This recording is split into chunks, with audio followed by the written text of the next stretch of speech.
ఓం శ్రీ గురుభ్యో నమః. గం గణాధిపతయే నమః. శ్రీ తులసి ఛానల్ నుండి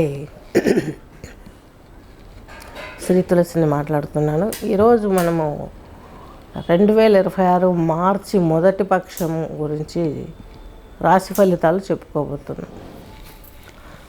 అయితే ఇక్కడ మనకు వచ్చేసి యోగా, అస్ట్రాలజీ, ఆస్ట్రానమీకి సంబంధించిన రిజల్ట్. అంటే నేను చెప్పే ఆస్ట్రాలజీ ఆస్ట్రానమీతో పోలి ఉంటుంది. ఏ ఆర్గాన్లో ఏ గ్రహం ఉంది మీకు కొత్తగా అనిపించవచ్చు. శరీరం అంతా కూడాను ఈ యొక్క సృష్టిలో ఏవేవి ఉన్నాయో వాటిని అన్నింటినీ కలుపుకొని జీవనం పొందడం సాగింది. దీని గురించి మనం చెప్పుకుంటాం అన్నమాట. గ్రహాలు ఎక్కడ ఉన్నాయి, ఏ చక్రంలో ఉన్నాయి, ఏ గ్రహం ఇన్ఫ్యాక్ట్ ఏ చక్రం ద్వారా ఏ ఆర్గాన్ పైన పడుతుంది, ఇవన్నీ చెప్పుకుంటాం.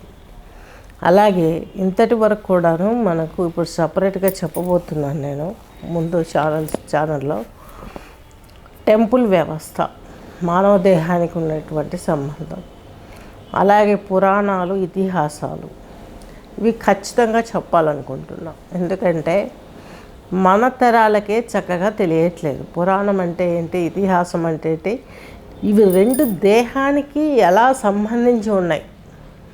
ఖచ్చితంగా అవినాభావ సంబంధం ఉంది దేహానికి. యోగా ద్వారా అస్ట్రాలజీకి, మ్యూజిక్ థెరపీకి, షట్చక్రాలకి, గ్రహాలకి, మానవ దేహానికి కలిసినటువంటి స్టోరీసే ఇప్పుడు నేను చెప్పబోయే ఇతిహాసాలు, పురాణాలు.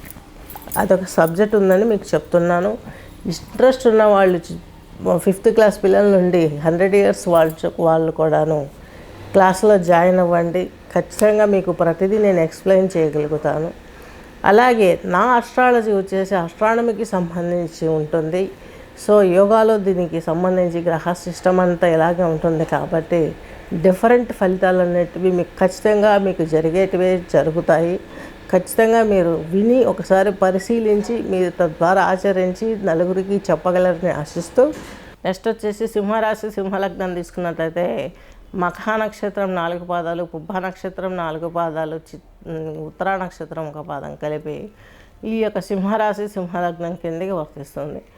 మీకు వచ్చేసి మీ లగ్నంలోనే కేతువు ఉన్నాడు, చంద్రుడు ఉన్నాడు. తద్మూలకంగా మీకు మంచి జరిగే అవకాశం ఎంతవరకు ఉంటుంది. మీ రాశాధిపతి వచ్చేసి అష్టమంలోకి ఈ యొక్క మీ రాశాధిపతి వచ్చేసి మీకు సప్తమంలో ఉన్నాడు. అంటే తన రాశిని తను ప్రొటెక్ట్ చేసుకుంటూ ఉంటాడు. ఎవరితో కలిసి ఉన్నాడు? రాహుతో, కుజునితో, బుధునితో కలిసి ఉన్నాడు. బిజినెస్ వ్యవహారాలు బాగా కలిసి వస్తాయి.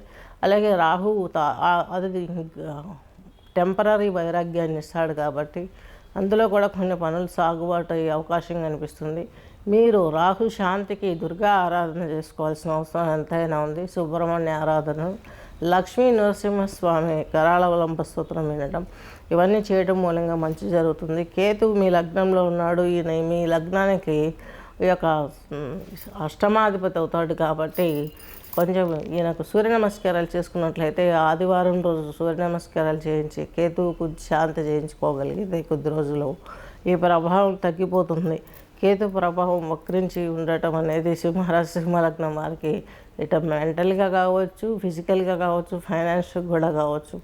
ఎందుకంటే లగ్నాత్ పంచమ భావాధిపతి లాంగ్ ఎడ్యుకేషన్, ఎక్సలెంట్ పొజిషన్ కోరుకోవడము, ఏదైనా ఉద్యోగంలో ప్రమోషన్ వస్తుందా అని వేచి ఉండడం, ఇవన్నీ జరుగుతాయి. ఇవన్నీ సవ్యంగా జరగటానికి చక్కగా మీకున్నటువంటి గ్రహస్థితి అనుకూలంగా ఉంది కాబట్టి కేతువు మీకు వేదాంతాన్ని కూడా పెరిగే స్థితిని ఇస్తాడు కాబట్టి చక్కని అవకాశాన్ని మీరు వాడుకొని మీ జీవితాన్ని మీరు శుభ్రంగా చూసుకోగలరని ఆశిస్తూ, శుక్రుడు మీకు 25న ఈయన మేషరాశిలోకి వస్తాడు. అంతవరకు మీనంలోనే అష్టమంలో ఉంటాడు సింహరాశి, సింహలగ్నం వారికి. ఉద్యోగంలో చాలా కష్టపడతారు, పైకి వస్తారు చివరిలో. అలాగే ఈ యొక్క సోదరులతో శత్రుత్వం ఏర్పడే అవకాశం కనిపిస్తుంది కాబట్టి కొంచెం ఇబ్బంది కలిగిస్తుంది. నెక్స్ట్ వచ్చేసి పిల్లలకు సంబంధించినటువంటి బాధ్యతలు ఇవన్నీ నెరవేర్చుకుంటారు. మంచి మంచి అభివృద్ధి పనులు చేస్తారు. మీరు కూడా పెళ్ళి కాని వారికి పెళ్ళి అవుతుంది, పెళ్ళైన వాళ్ళకి పిల్లల భవిష్యత్తు గురించి ఉంటుంది. అవి కూడా నెరవేర్చుకునే అవకాశం చాలా స్పష్టంగా గోచరిస్తుంది. దైవ కృపకు మనము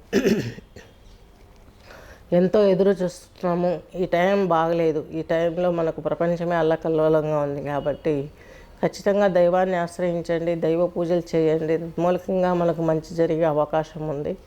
స్వస్తి.